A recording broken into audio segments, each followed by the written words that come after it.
आज हम past continuous tense का पार्ट 2 करेंगे। बहुत इजी है। एक काम के दौरान दूसरा काम होना, यानी एक काम पहले से हो रहा है, दूसरा काम इंटरप्ट करेगा उससे, वो दूसरा काम आ जाएगा। तो जैसे कि वो खाना खा रहा था, माजी में वो खाना खा रहा था, फिर जब तुमने कॉल किया, जिस वक्त तुमने माजी में कॉल किया होगा उस वक्त वो खाना खा रहा था। ठीक है, तो ऑब्वियसली ये कॉन्टिन्यूअस है, ये पास्ट इंडेफिनिट है। इसको 4 तरीकों से हम बना सकते हैं। वाइल जो है वो कॉन्टिन्यूअस के साथ लगेगा, पास्ट सिंपल के साथ व्हेन लगेगा। तो ये किस तरह बनेगा आप देखें। अच्छा, इनको पलटा भी जा सकता है। बास लोग कंफ्यूज हो जाते हैं कि कौन सा टेंस पहले बनाए। किसी को भी इसको भी पहले बनाया जा सकता है, इसको भी पहले बनाया जा सकता है। अब देखें, ही पहले ये वो खाना खा रहा था, ही के बाद वाज ईटिंग। इस ईटिंग की जगह मैं हैविंग भी लिख सकती हूं। ठीक है, ही वाज ईटिंग फूड। फिर क्या होगा, व्हेन। व्हेन किसके साथ आएगा, व्हेन पास्ट सिंपल के साथ आएगा। व्हेन तुमने फोन किया, यू कॉल्ड। ठीक है, ये एक तरीके से बन गया जब हम व्हेन से बनाते हैं। और फिर जब हम इसको जो है वो पलटेंगे तो फिर किस तरह होगा, जब इसको पलटा जाएगा, जब तुमने कॉल किया को मैं पहले लेके आ जाऊं तो किस तरह होगा, व्हेन यू कॉल्ड। फिर कॉमा आएगा क्योंकि व्हेन अब स्टार्ट में लग चुका है। वो खाना खा रहा था, ही was eating food। ठीक है, ऐसे हो जाएगा। और जब वाइल से बनाएंगे, तो जब वाइल से बनाएंगे तो वाइल जो है वो पास्ट कॉन्टिन्यूअस के साथ लगेगा। कैसे होगा, वाइल, इसका मतलब भी जब होता है। ठीक है, while he was eating food, comma. ठीक है, while he was eating food you called, या यू टेलीफोन्ड, कुछ भी हो सकता है।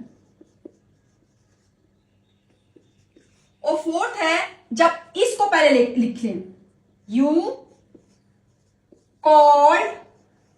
अब इधर फिर कॉमा की जरूरत नहीं होगी क्योंकि इधर वाइल आ गया है। While he was eating food या ही वॉज हैविंग फूड। तो ये 4 तरीकों से बन सकता है। ऐसा ना हो कि वाइल और व्हेन एक साथ एक सेंटेंस में नहीं आएगा, नहीं, या तो व्हेन आएगा या तो वाइल आएगा। जब वाइल आएगा तो पास्ट कॉन्टिन्यूअस के साथ लगेगा, जब व्हेन आएगा तो पास्ट इंडेफिनिट के साथ लगेगा। इसके दूसरे यूज में 2 काम एक साथ एक ही वक्त में शुरू हैं। ठीक है, इससे पहले जो मैंने करवाया था, एक काम पहले से हो रहा था कि दूसरे ने इंटरप्ट किया, लेकिन ये दोनों एक साथ स्टार्ट हुए हैं और 2 काम हैं। ठीक है, तो जब 2 काम बैक वक्त एक साथ हो रहे हो तो हम वाइल का इस्तेमाल करते हैं। और ये जो है ये पास्ट कॉन्टिन्यूअस है। जैसे कि सना गाना गा रही थी, सना, उसके बाद वाज सिंगिंग, एक सेंटेंस बन गया। उसके बाद क्या लिखेंगे, वाइल। यहां पे जब भी आ सकता है। सना वॉज सिंगिंग वाइल, वो नाच रहा था, ही वॉज डांसिंग। ठीक है, मैं पढ़ा रही थी जबकि तुम बातें कर रहे थे, I was teaching while you were talking. अगर इसको प्रेजेंट कॉन्टिन्यूअस में करें, मैं पढ़ा रही हूं जबकि तुम बातें कर रहे हो, I am teaching while you are talking, ऐसे भी हो सकता है।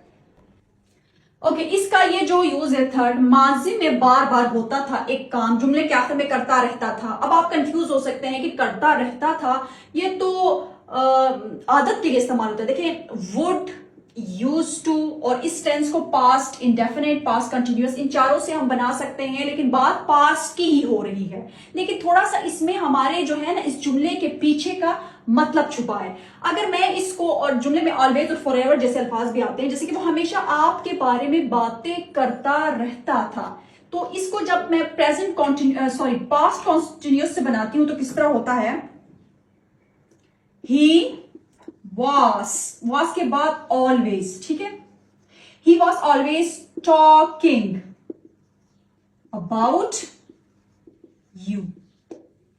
तो इससे क्या मायने मिलता है, इसमें मैं एक बात को जोर दे रही हूं, अपना एक इमोशन बता रही हूं इसमें कि वो हमेशा आपके बारे में ही बातें करता रहता था।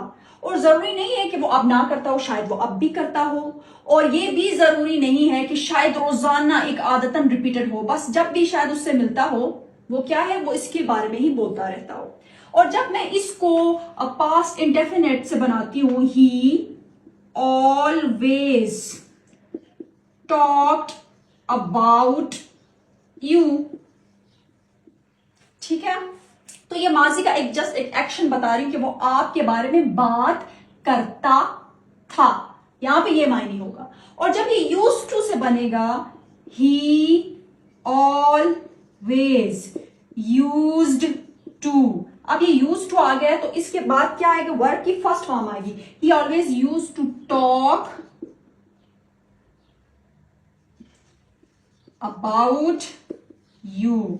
तो इसके बाद जब यूज टू से हम बनाते हैं तो इसका मतलब है कि माजी में ये काम रिपीटेड रोजाना बिला नागा रोज होता था, अब नहीं होता है, ठीक है। और यही जो माजी का आदतन वाला काम है ये वुड से भी बन सकता है, तो शी फिर वुड लिखेंगे, उसके बाद ऑलवेज लिखेंगे, ठीक है, ऐसे नहीं कि she always would, she would always, उसके बाद भी first form talk about you, ठीक है।